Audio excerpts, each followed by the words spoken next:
Halo teman-teman, salam sehat selalu. Kembali lagi bersama channel KLA.js.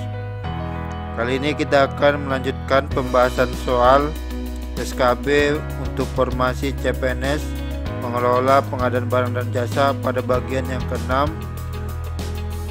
Seperti biasa ada 15 soal yang akan kita bahas bersama di sini. Sebelum masuk ke pembahasan soal, buat teman-teman yang ingin lulus SKB formasi pengelola pengadaan barang dan jasa, jangan lupa untuk menekan tombol subscribe-nya dan nyalakan loncengnya agar teman-teman dapat informasi video terbaru dari KLA.js yang akan banyak membahas soal SKB pengelola pengadaan barang dan jasa. Oke teman-teman, sukses selalu buat ujian SKD-nya ya. Kita masuk ke pembahasan soalnya. Untuk soal yang pertama, konsolidasi pengadaan barang atau jasa dilakukan pada tahap A. Evaluasi kualifikasi, B. Pemilihan penyedia, C. Persiapan pengadaan melalui swakelola, D. Perencanaan pengadaan melalui swakelola, E. Persiapan pemilihan penyedia. Untuk soal nomor 1 ini, konsolidasi pengadaan barang dan jasa itu tidak ada tahapannya pada pengadaan barang dan jasa melalui swakelola. Artinya untuk opsi yang C dan D itu kita abaikan.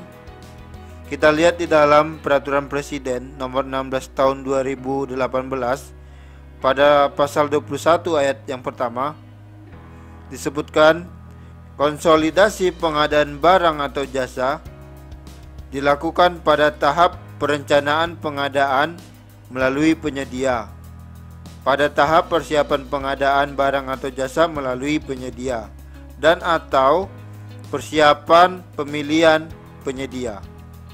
Jadi untuk soal nomor 1 ini, opsi yang benar adalah opsi yang D. Oke, kita lanjut untuk soal nomor yang kedua ya. Untuk pekerjaan standar atau bersifat rutin yang praktik dan standar pelaksanaannya sudah mapan, menggunakan metode evaluasi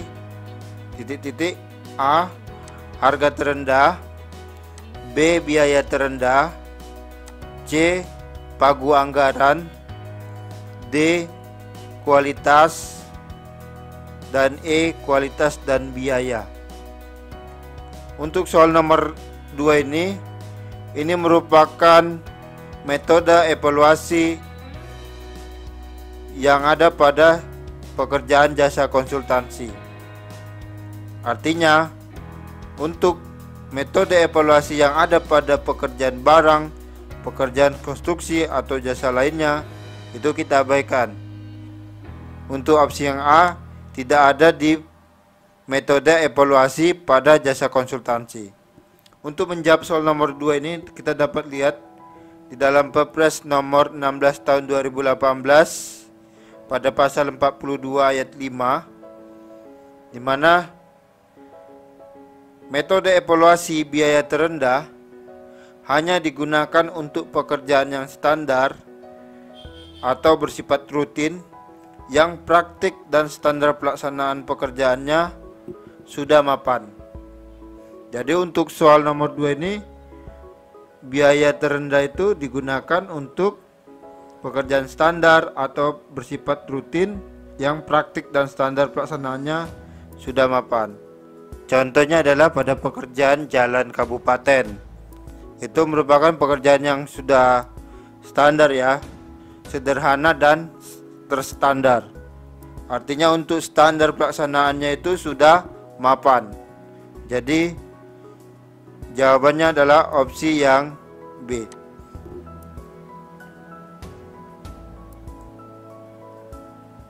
Oke, lanjut untuk soal nomor yang ketiga. Desain gedung satu lantai menggunakan metode evaluasi A. Biaya terendah, B. Kualitas dan biaya, C. Harga terendah, D. D. Kualitas, E. Pagu anggaran. Untuk soal nomor 3 ini memang kita harus bisa membedakan antara metode evaluasi biaya terendah dengan metode evaluasi pagu anggaran, di mana untuk desain gedung satu lantai ini memang merupakan pekerjaan yang sederhana, tetapi pekerjaan desain gedung satu lantai ini kita bisa mengoptimalkan konsultannya, yaitu tenaga ahlinya lebih baik lagi atau desainnya lebih oke lagi. Jadi di sini konsepnya desain gedung satu lantai ini adalah uang yang dioptimalkan. Kalau biaya untuk pekerjaan ini sampai pagu anggaran tidak masalah, yang penting pekerjaan itu bisa lebih optimal lagi, uang yang sudah ada ini bisa dioptimalkan, misalnya untuk desainnya lebih baik lagi maupun tenaga ahlinya lebih bagus lagi. Seperti itu ya. Beda dengan hal yang tadi yang saya sebutkan untuk soal nomor 2, yaitu untuk pekerjaan jalan kabupaten, teknisnya sudah terpenuhi. Yang penting teknisnya sudah terpenuhi, maka kita cari yang mampu melaksanakan pekerjaan tersebut dengan biaya yang terendah. Begitu ya teman-teman. Karena nanti di soal SKB kemungkinan teman-teman mendapat soal yang dalam bentuk kasus. Jadi kita harus bisa membedakan antara metode evaluasi biaya terendah dan metode evaluasi pagu anggaran pada pekerjaan jasa konsultansi. Jadi untuk soal nomor 3 jawabannya adalah opsi yang E.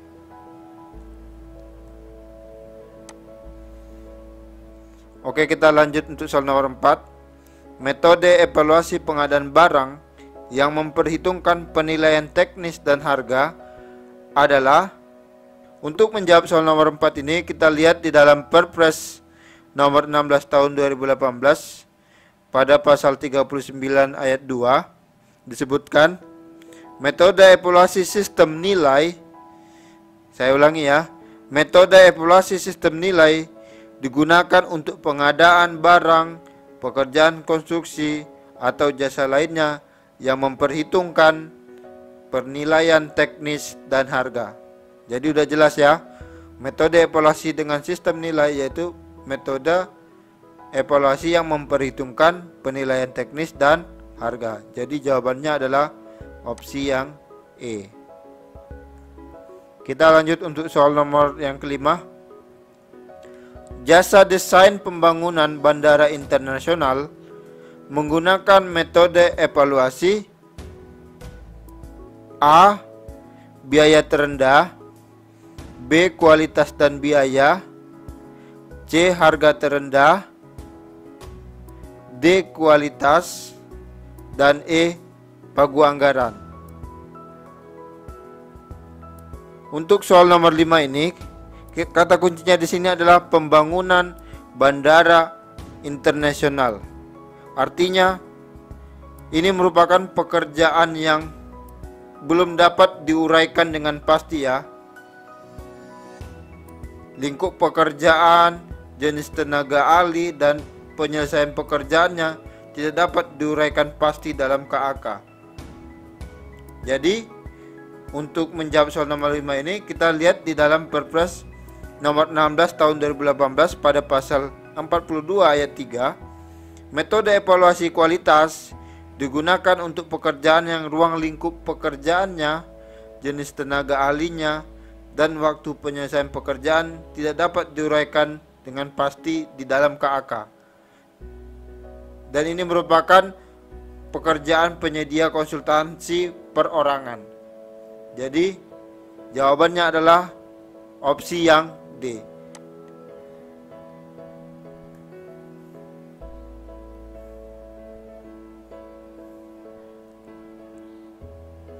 Kita lanjut untuk soal nomor yang ke-6. Pokja pemilihan terlibat dalam praktik KKN. Dalam suatu tender pekerjaan konstruksi, maka tender dinyatakan gagal oleh A. Ketua Pokja pemilihan, B. Kepala UKPBJ, C. PPK, D. Pengguna anggaran, E. LKPP. Jadi di dalam Perpres nomor 16 tahun 2018 pada pasal 51 ayat 4 disebutkan apabila tender gagal yang disebabkan karena pokja pemilihan terlibat di dalam praktik korupsi, kolusi dan nepotisme, maka tender tersebut dinyatakan gagal oleh PA atau KPA. Jadi di sini PA adalah pengguna anggaran. Jadi jawabannya adalah opsi yang D.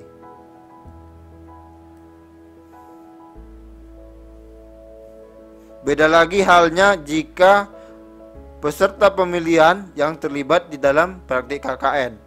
Maka yang menyatakan tender itu gagal adalah pokja pemilihan. Oke, kita lanjut untuk soal nomor 7. Pengadaan pembangunan jembatan dengan nilai APS 60 miliar dilakukan dengan metode A. Penunjukan langsung, B. Pengadaan langsung, C. E-purchasing, D. Tender, E. Seleksi. Untuk menjawab soal nomor 7 ini kita lihat kata kuncinya di sini adalah yaitu pembangunan jembatan dengan nilai APS 60 miliar rupiah. Pembangunan jembatan merupakan pekerjaan konstruksi dan nilai APS-nya adalah 60 miliar rupiah. Artinya dari opsi ini bisa kita abaikan yaitu opsi yang E. Seleksi ini merupakan metode pemilihan pada jasa konsultansi. Jadi opsi yang E ini kita abaikan. Apalagi yang bisa kita abaikan opsinya yaitu adalah opsi yang B. Pengadaan langsung.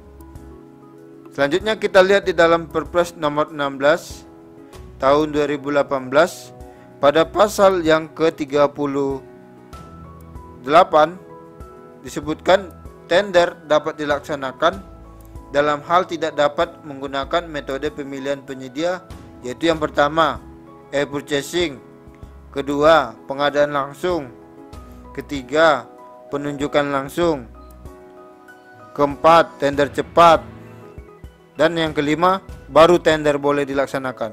Nah, e-purchasing apakah bisa dilakukan pembangunan jembatan? Nah, di sini tidak ada kriterianya ya. Karena di dalam sejak terbitnya Perpres 16 tahun 2018, penggunaan e-purchasing itu tidak diwajibkan apabila tidak ditentukan oleh menteri, kepala lembaga atau kepala daerah. Artinya, pembangunan jembatan tidak bisa dilaksanakan melalui e-purchasing. Apakah bisa dilakukan dengan penunjukan langsung? Tentu saja tidak bisa karena tidak memenuhi kriteria di dalam hal penunjukan langsung pada pekerjaan konstruksi. Jadi ini tidak bisa dilaksanakan dengan metode pemilihan penunjukan langsung karena tidak memenuhi kriterianya. Jadi pilihan yang terakhir yang bisa dilaksanakan adalah metode pemilihan secara tender. Jadi untuk soal nomor 7 ini kita butuh menganalisis soalnya ya. Oke, kita lanjut untuk soal nomor yang ke-8. Pekerjaan pengawasan gedung satu lantai menggunakan jenis kontrak A. Kontrak lamsam, B. Kontrak waktu penugasan, C. Kontrak harga satuan, D. Kontrak payung, E. Kontrak tangki atau terima jadi. Jadi di sini kata kuncinya ini adalah pekerjaan pengawasan gedung satu lantai. Artinya ini pengawasan yang merupakan pekerjaan jasa konsultansi. Dari opsi ini bisa kita abaikan yaitu opsi yang C dan opsi yang D. Karena ini merupakan kontrak yang digunakan pada pekerjaan barang, pekerjaan konstruksi dan jasa lainnya. Jadi kita lihat kembali kata kuncinya di sini yaitu pengawasan gedung satu lantai. Pengawasan, mungkin teman-teman yang sudah punya pengalaman di jasa konsultansi yaitu pengawasan gedung tentu mengetahui bahwasanya jasa pengawasan ini bergantung kepada kontraktor yang melaksanakan pembangunan gedung tersebut. Apabila kontraktor tersebut melewati jadwal waktu pelaksanaan yang telah ditetapkan, maka pekerja pengawasan gedung ini juga mengikuti jadwal yang ada, juga mengikuti jadwal dari si kontraktor tersebut. Jadi kontraktornya selesai, maka pengawasan gedung juga selesai. Artinya tidak pasti jadwalnya. Makanya kita lihat di dalam Perpres nomor 16 tahun 2018 pada pasal 27 ayat 8, yaitu disebutkan kontrak berdasarkan waktu penugasan merupakan kontrak jasa konsultansi untuk pekerjaan yang ruang lingkupnya belum bisa didefinisikan dengan rinci dan atau waktu yang dibutuhkan untuk menyelesaikan pekerjaan tersebut belum bisa dipastikan. Mungkin boleh teman-teman bertanya kepada jasa konsultansi, biasanya digunakan kontrak waktu penugasan dalam hal pekerjaan pengawasan. Jadi jawabannya adalah opsi yang B. Oke, kita lanjut untuk soal nomor yang ke-9. Pemilihan penyedia untuk pengadaan ATK, alat tulis kantor ya, dengan HPS 400 juta dilaksanakan oleh A. Pokja pemilihan, B. Pejabat pengadaan, C. PPK, D. PA, dan E. KPA. Kita lihat kata kuncinya di sini, yaitu pengadaan ATK merupakan pekerjaan barang dan HPS-nya 400 juta rupiah. Opsi yang bisa kita abaikan di sini adalah opsi yang B ya. Yang pertama opsi yang B, yaitu pejabat pengadaan, di mana pejabat pengadaan ini melaksanakan pemilihan penyedia untuk pekerjaan barang dengan nilai di bawah 200 juta rupiah. Artinya untuk pekerjaan ATK ini yang HPS 400 juta, pejabat pengadaan tidak melaksanakan hal pekerjaan tersebut. Opsi yang dapat kita abaikan lagi yaitu opsi yang D dan E, di mana PA dan KPA ini yaitu tidak melaksanakan pemilihan penyedia. Jadi opsi yang masih memungkinkan yaitu opsi yang A dan C. Kita lihat lagi metode pemilihan apa yang cocok untuk pengadaan ATK dengan HPS 400 juta rupiah. Apakah bisa dilakukan dengan e-purchasing? Kalau bisa dilakukan dengan e-purchasing, maka dapat dilakukan oleh PPK. Apabila tidak dapat dilakukan dengan e-purchasing, maka dilaksanakan oleh Pokja pemilihan. Nah, sejak Perpres 16 tahun 2018 itu terbit,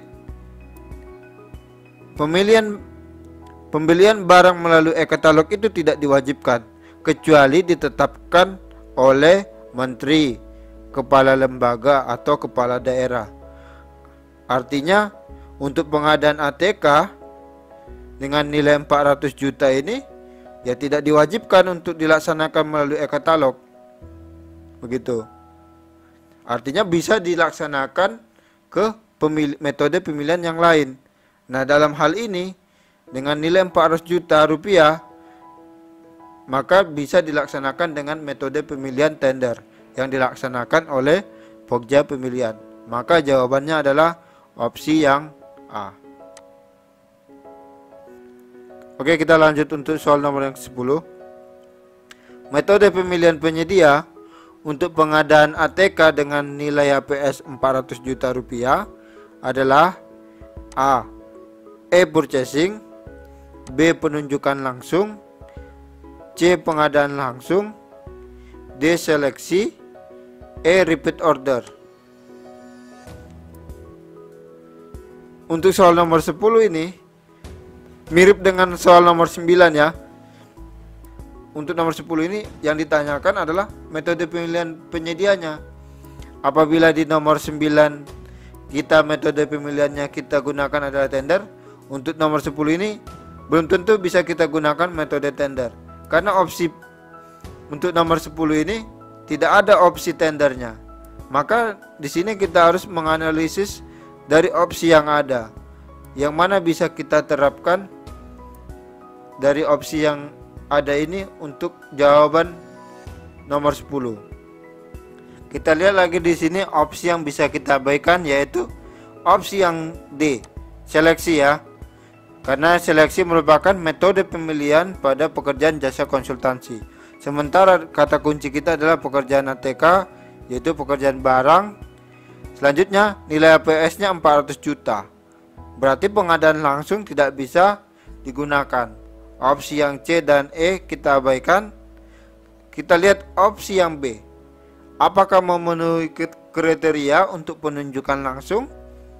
Tidak ya. Maka opsi yang B juga tidak bisa kita gunakan. Kita lihat opsi yang E. Apakah merupakan metode pemilihan penyedia? Tidak ya. Karena repeat order ini tidak merupakan metode pemilihan penyedia. Jadi opsi yang memungkinkan walaupun belum tentu benar, opsi yang A, yaitu e-purchasing, melalui pembelian melalui e-katalog. Jadi soal ini soal yang mungkin seperti menjebak ya, tapi kita harus bisa menganalisis dari soal yang mungkin bisa kita anggap jawaban yang benar. Jadi jawaban untuk soal nomor 10 ini menurut saya adalah opsi yang A. Mungkin teman-teman bisa berbeda pendapat, silakan tuliskan pendapatnya di kolom komentar. Kita lanjut untuk soal nomor 11. Pengadaan makanan di rumah sakit yang belum teridentifikasi kebutuhannya sampai tanda tangan kontrak menggunakan jenis kontrak A. Kontrak lamsam, B. Kontrak harga satuan, C. Kontrak turnkey, D. Kontrak waktu penugasan, dan E. Kontrak tahun jamak.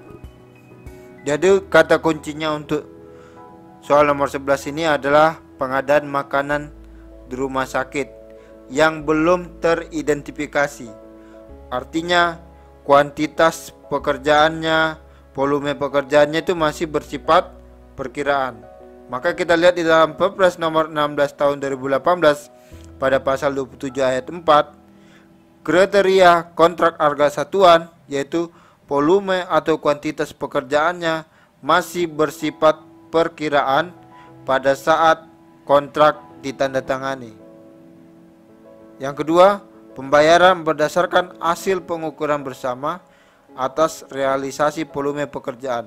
Dan yang terakhir, nilai akhir kontrak ditetapkan setelah seluruh pekerjaan diselesaikan. Jadi untuk pengadaan makanan di rumah sakit yang belum teridentifikasi kebutuhannya sampai ditandatangani kontrak merupakan jenis kontrak harga satuan. Jawabannya adalah opsi yang B.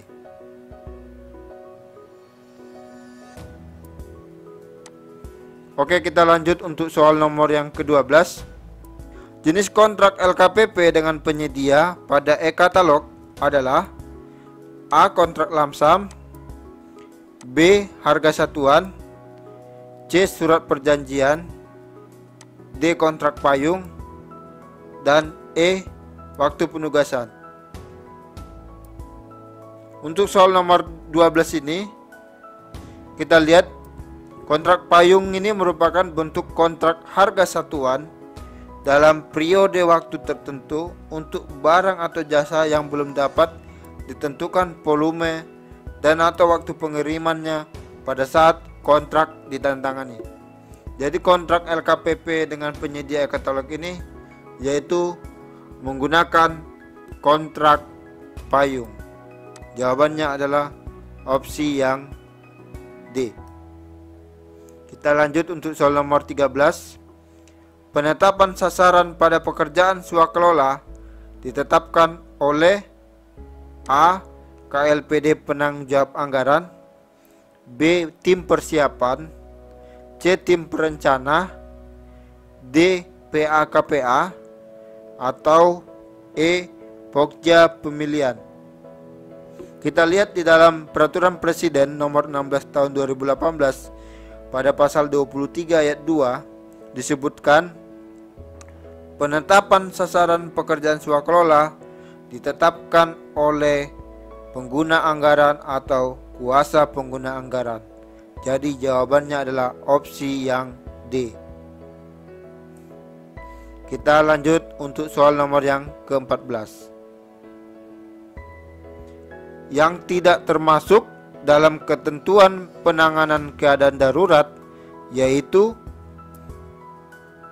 untuk soal nomor 14 ini kita lihat di dalam Perpres nomor 16 tahun 2018 pada pasal 59 ayat 5, ayat 6 dan ayat 7. Untuk ayat 5, untuk penanganan keadaan darurat, PPK menunjuk penyedia terdekat yang sedang melaksanakan pengadaan barang atau jasa sejenis atau pelaku usaha yang lain yang dinilai mampu dan memenuhi kualifikasi untuk melaksanakan pengadaan barang atau jasa sejenis.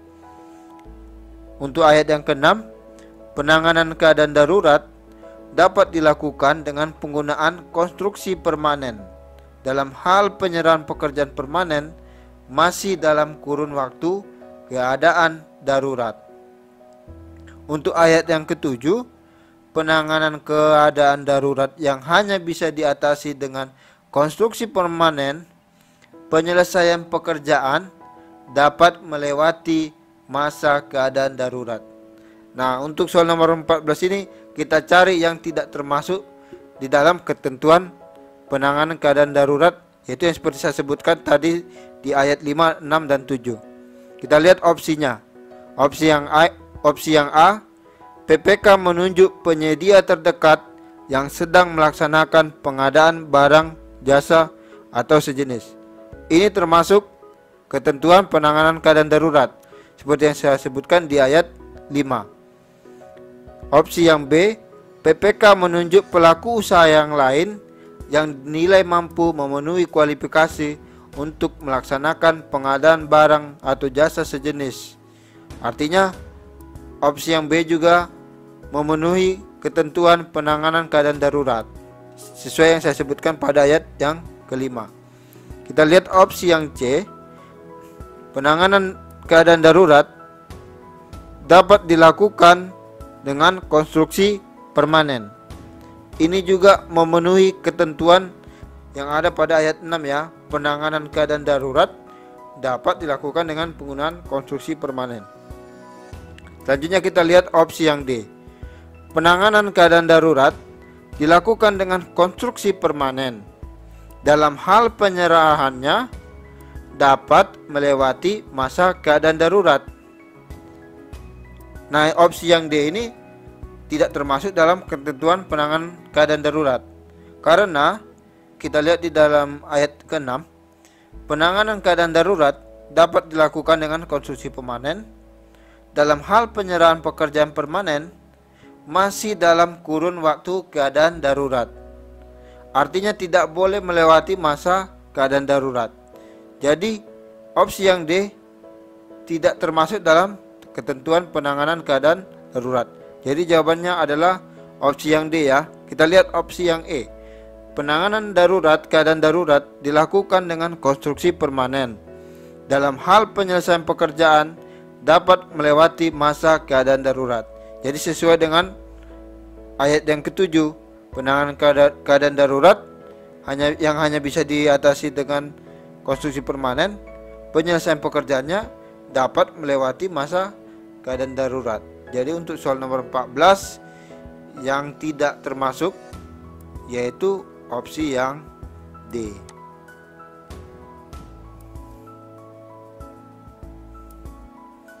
Oke, untuk soal yang terakhir, soal nomor 15. Finalisasi dan penandatanganan kontrak pada swakelola tipe 2 dilakukan oleh A. Tim persiapan dan PPK, B. Tim persiapan dan PA atau KPA, B. PPK dan ketua tim pelaksana, D. PPK dengan pimpinan ormas, E. PPK dengan pimpinan kelompok masyarakat. Kita lihat di sini kata kuncinya adalah swakelola tipe 2. Jadi yang bisa kita abaikan adalah opsi yang D, yaitu Ormas.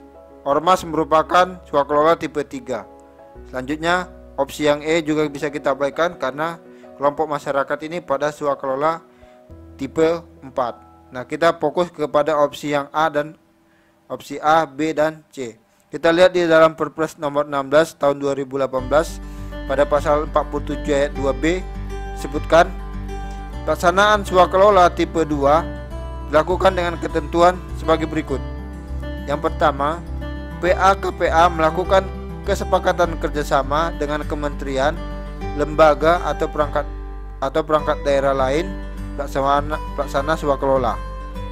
Selanjutnya yang kedua, PPK menandatangani kontrak dengan ketua tim pelaksana swakelola sesuai dengan kesepakatan kerjasama.